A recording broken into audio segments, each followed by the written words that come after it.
ప్రమాదంలో స్పాట్లోనే నలుగురు చనిపోయారు. మరొకరి పరిస్థితి విషమంగా ఉంది. ఫార్చునర్ కారులో విశాఖకు వస్తూ ఉండగా ఫార్చునర్ కారులో వాళ్ళు విశాఖకు వస్తూ ఉన్న సమయంలో ఈ ప్రమాదం చోటు చేసుకుంది. వర్షం కారణంగా రోడ్డు చిత్తడిగా ఉంది. వాళ్ళు అతివేగంగా కూడా ఉన్నట్టుగా తెలుస్తోంది. దీంతో సడన్ బ్రేక్ అప్లై చేసి ఉండొచ్చు. ఆ సమయంలో అదుపు తప్పి డివైడర్ దాటి ఇటువైపు రోడ్డుపైకి వచ్చింది. ఆ సమయంలో అటు నుంచి ఒక లారీ కూడా వస్తుంది వేగంగా. ఆ లారీని ఢీకొనడంతో ఈ ప్రమాదం జరిగింది. ఒకసారి ఆ దృశ్యాలు మీరు చూడొచ్చు. ప్రమాద స్థలంలో ఎంత దృశ్యాలు దయనీయంగా ఉన్నాయి, ఎంత ఘోరంగా ఉన్నాయో మనం చూడొచ్చు. దీనికి కారణం వర్షం పడుతూ ఉన్నప్పుడు అతివేగంగా ఆ కారును డ్రైవ్ చేయడమే ప్రధాన కారణం అని చెప్తూ ఉన్నారు. ఆ కారులో 5గురు ప్రయాణిస్తున్నట్టుగా తెలుస్తోంది. 5గురిలో 4 చనిపోయారు. విశాఖ ఎయిర్పోర్ట్కు వస్తూ ఉండగా ఈ ప్రమాదం చోటు చేసుకుంది. దీంతో ట్రాఫిక్ కూడా జామ్ అయింది. ఒకసారి కారు ఎంత నుజ్జునుజ్జైందో మనం చూడొచ్చు. ఫార్చునర్ కారులో భద్రతా ప్రమాణాలు చాలా ఎక్కువగానే ఉంటాయి. కానీ అలాంటి ఫార్చునర్ కారు తుక్కు అయిపోయింది. ఒకవైపు నుంచి ఫార్చునర్ కారు వెళుతూ ఉంది. ఆ సమయంలో కారు అదుపు తప్పి డివైడర్ను ఢీకొని ఇటు పక్కకు వచ్చేసింది. బహుశా ఆ సమయంలో లారీ రాకపోయి ఉండుంటే వాళ్ళు ఆ పెద్ద ప్రమాదం నుంచి బయటపడి ఉండటానికి అవకాశం ఉండేది. అదే సమయంలో అటువైపు నుంచి లారీ వస్తుంది, తన రూట్లో తను వెళ్తోంది ఆ లారీ. కానీ ఆ డివైడర్ను దాటి ఇటువైపు రావడంతో వెంటనే లారీ కూడా కారును గుద్దడంతో ఈ ప్రమాదం చోటు చేసుకుంది. కారు అంతా తుక్కు అయిపోయింది. ఫార్చునర్ కారును వేరే లారీ ఢీకొట్టిన దృశ్యాలు కూడా మనం చూడొచ్చు. డివైడర్ దాటి ఇటువైపు పడింది. ఫార్చునర్ కారులో ప్రయాణిస్తున్న 4 మృతి చెందారు. శ్రీకాకుళం నుంచి విశాఖ ఎయిర్పోర్ట్కు వెళుతుండగా ఈ ప్రమాదం జరిగింది. మృతులు శ్రీకాకుళం హౌసింగ్ బోర్డు కాలనీకి చెందిన వారిగా గుర్తించారు.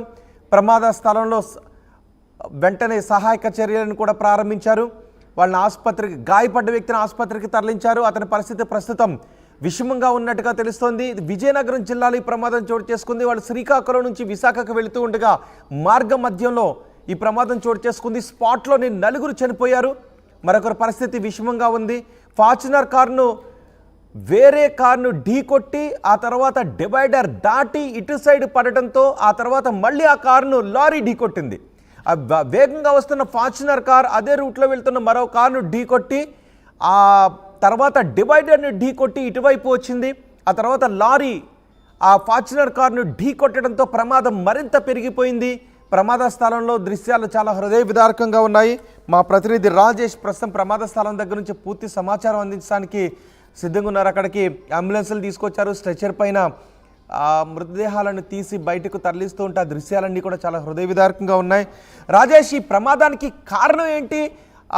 ముందు వెళ్తున్న కారును ఢీకొట్టి వేరే రోడ్లోకి రావడంతో లారీ ఢీకొనడం కారణంగానే ప్రమాద తీవ్రత పెరిగిందా?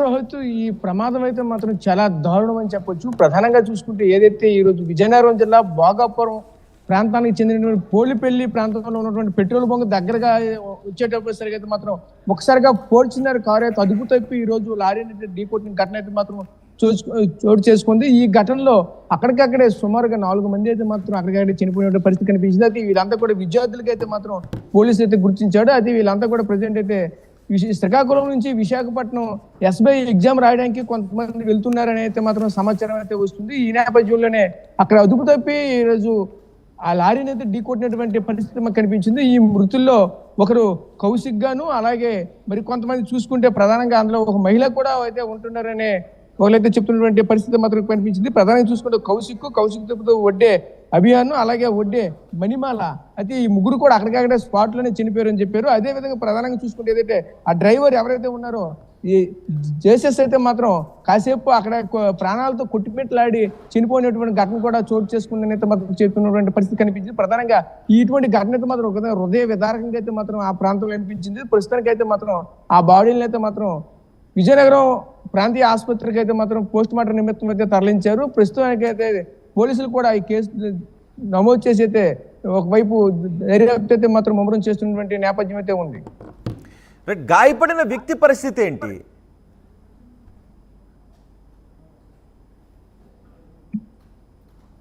రాజేష్? గాయపడిన వ్యక్తి పరిస్థితి ఏంటి? ఇప్పుడు అతను ఆరోగ్యం ఎలా ఉంది?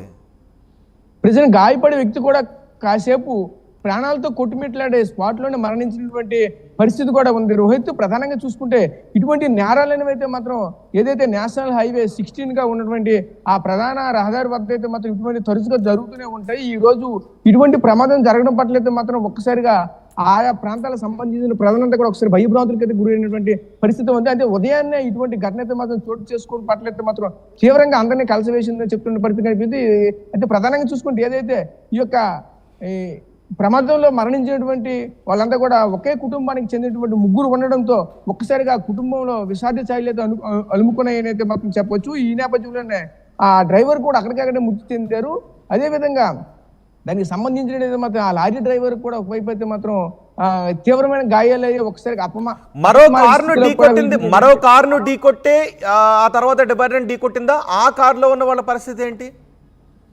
ప్రెసెంట్ అయితే డైరెక్ట్ ఆ కార్ అయితే సైడ్ అయ్యింది. ఆ సైడ్ అయిన తర్వాత వెంటనే వస్తున్నటువంటి లారీని వెంటనే ఢీకొట్టడంతో లారీ బలంగా ఈ ఫార్చునర్ రెండు బలంగా ఢీకొనడంతో ఈ ప్రమాదం అయితే గట్టిగా అయితే చోటు చేసుకుందని చెప్పొచ్చు. ప్రధానంగా చూసుకుంటే బలంగా అయితే లారీకి అయితే మాత్రం బలంగా ఢీకొట్టడంతోనే ఈ ప్రమాదం అయితే మాత్రం ఈ తీవ్రంగా అయితే మాత్రం అయింది. అలాగే అదే విధంగా ప్రధానంగా చూసుకుంటే ఏదైతే ఈ ఫార్చునర్ కార్ అనేది కూడా ఈ మధ్య కాలంలో తీసుకున్నట్లయితే మాత్రం అనిపిస్తుంది. ఎందుకంటే దీనికి ఓన్లీ ఇయర్ నెంబర్ మాత్రమే కనిపిస్తున్నటువంటి నేపథ్యం కూడా ఉంది. దీని కారణంగా ఆ కారు కూడా కొత్త కారుగానే చెప్పొచ్చు.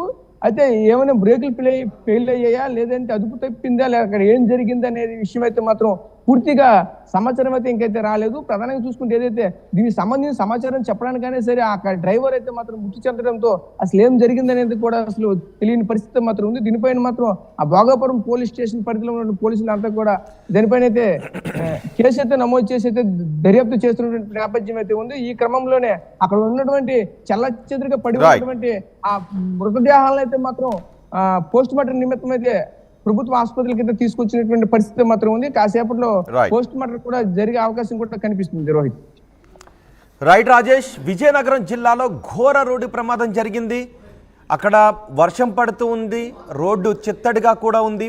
అతివేగంగా కారు వెళుతూ ఫార్చునర్ కారును డ్రైవ్ చేసుకుంటూ వెళుతూ మరో కారును ఢీకొట్టి ఆ తర్వాత డివైడర్ను ఢీకొట్టి మరో రోడ్డు వైపు వచ్చి పడింది.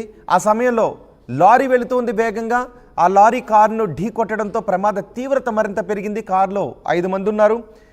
4 స్పాట్లోనే చనిపోయారు. ఒక వ్యక్తి కొన ఊపిరితో ఉండగా ఆసుపత్రికి తరలించే ప్రయత్నం చేస్తూ ఉన్నప్పుడు అతను కూడా ప్రాణాలు కోల్పోయినట్టుగా తెలుస్తోంది. ఒకే కుటుంబానికి చెందిన 3 వ్యక్తులు ఈ ప్రమాదంలో ప్రాణాలు కోల్పోయారు. విజయనగరం విశాఖ ఎయిర్పోర్ట్కి వెళుతూ ఉన్నారు. శ్రీకాకుళం నుంచి విశాఖ ఎయిర్పోర్ట్కి వెళుతూ ఉండగా మార్గ మధ్యంలో విజయనగరం జిల్లాలో ఈ ఘోర ప్రమాదం చోటు చేసుకుంది.